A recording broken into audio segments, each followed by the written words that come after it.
우리가 보통 굉장히 산만하고 이거 했다 저거 했다 집중을 못하고 이런 사람들 보고 ADHD라고 하잖아요. 아닙니다. 실제로는 ADHD가 아닌 경우가 많습니다. 이런 말씀드리기가 조금 조심스럽지만 심지어 병원에서 ADHD 진단을 받았는데 알고 보니 ADHD가 아니었다는 사람들도 있어요.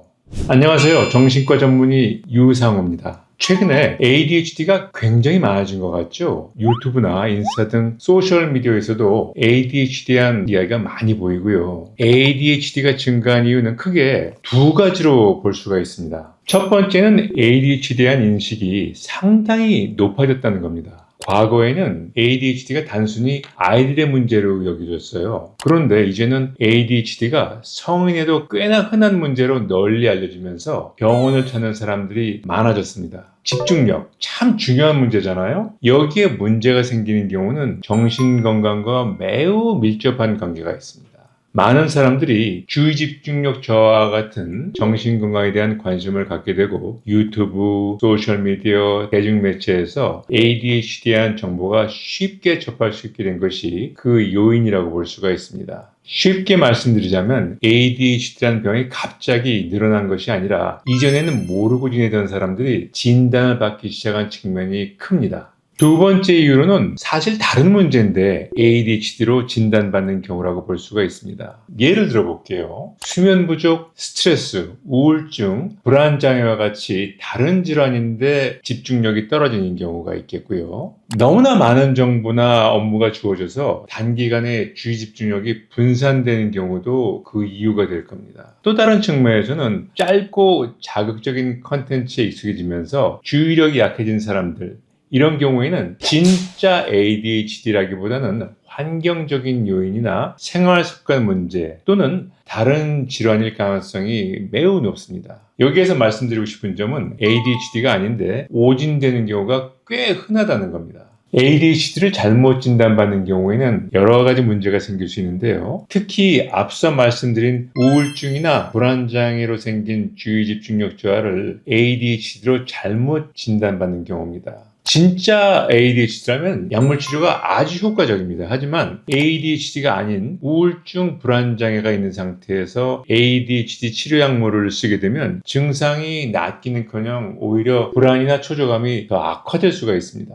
심지어는 불면이나 식욕 저하 같은 문제가 생기는 경우도 있고요. 진짜 ADHD인지 아닌지 구별할 수 있는 중요한 포인트를 표를 보면서 하나하나 설명드려 보겠습니다. 진짜 ADHD는 어렸을 때부터 증상이 지속됩니다. ADHD는 선천적인 신경 발달장애인데요. 보통 어린 시절부터 증상이 나타나서 유아기, 초등학생 시절부터 산만하고 충동을 제어 못하고 집중력이 부족한 그런 문제가 꾸준히 존재합니다. 그리고 학창 시절에도 집중이 어렵고 어른이 되어서도 일상생활에서 계속 문제가 되기도 합니다. ADHD가 아닌 경우에는 성인이 된 다음에 집중력 저하가 시작이 됩니다. 어렸을 땐 괜찮았는데 최근 몇 년 사이에 집중력이 떨어진 경우가 그 예가 될 수 있고요. 또 주로 직장 스트레스나 수면 부족, 우울증, 공황장애, 범불안장애 같은 병이 원인이 돼서 나타나기도 합니다.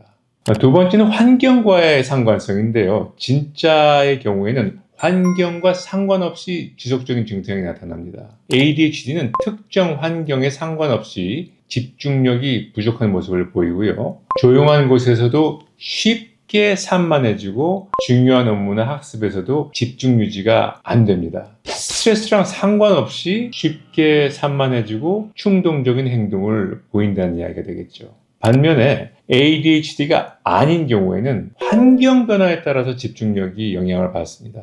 ADHD가 아니라면 재미있는 일에는 집중하고 지루한 일에 있어서는 집중력이 떨어지는 경향이 강합니다.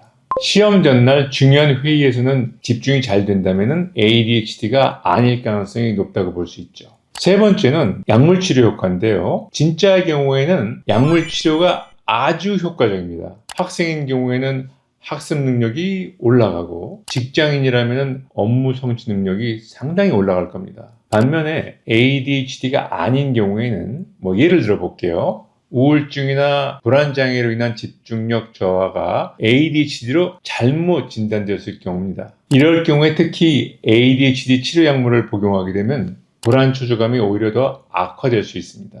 불면이나 식욕 저하와 같은 문제가 동반될 수도 있고요. ADHD는 집중력이 떨어졌다고 진단을 쉽게 내릴 수 있는 질환이 아닙니다. 신중하고 정확한 평가와 진단 과정이 꼭 필요한 경우죠. 사실 집중력이 단기간에 떨어지는 경우는 매우 흔합니다. 문제는 지속적이고 만성적으로 집중력이 떨어져 있는 경우인데, 이럴 경우에는 인터넷 정보를 믿고 ADHD다 단정 짓지 마시고 전문가를 찾아가서 정확한 그리고 객관적인 진단을 받아볼 필요가 있습니다.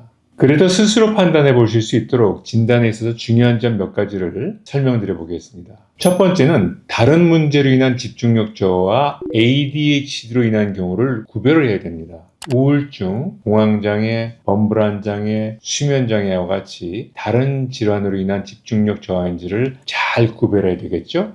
스트레스, 불안, 수면 부족, 스마트폰 과다 사용 등으로 인한 일시적 집중력 저하를 ADHD로 오해한 경우가 많습니다. ADHD는 어릴 때부터 증상이 지속되고 일상생활과 업무에 심각한 영향을 미칠 정도로 집중력 문제가 커야 됩니다. 두 번째는 정확한 평가 과정이 포함되어야 됩니다. ADHD는 정확한 진단이 중요하다고 말씀드렸잖아요. 진단받을 때는 단순한 상담뿐만 아니라 체계적인 평가 도구, 예를 들자면 심리검사, 신경인지검사, 실행기능검사와 같이 제대로 된 평가를 거쳐야 되고요. 생활 환경과 증상 패턴에 대한 면밀한 분석이 포함된 병원을 선택하는 것이 좋습니다. 오늘은 ADHD가 진단이 참 중요하다는 것을 말씀드렸죠. 집중력이 떨어지는 원인은 ADHD뿐만이 아니라 원인이 많습니다. 그리고 앞서 설명드렸던 진짜와 가짜 ADHD를 구별하는 방법을 꼭 기억해 두시기 바랍니다. 오늘 영상이 도움되셨다면 구독, 좋아요 부탁드립니다. 오늘도 여러분의 평안한 하루를 기원합니다. 닥터유의 마음쉼터 유상원장이었습니다. 감사합니다.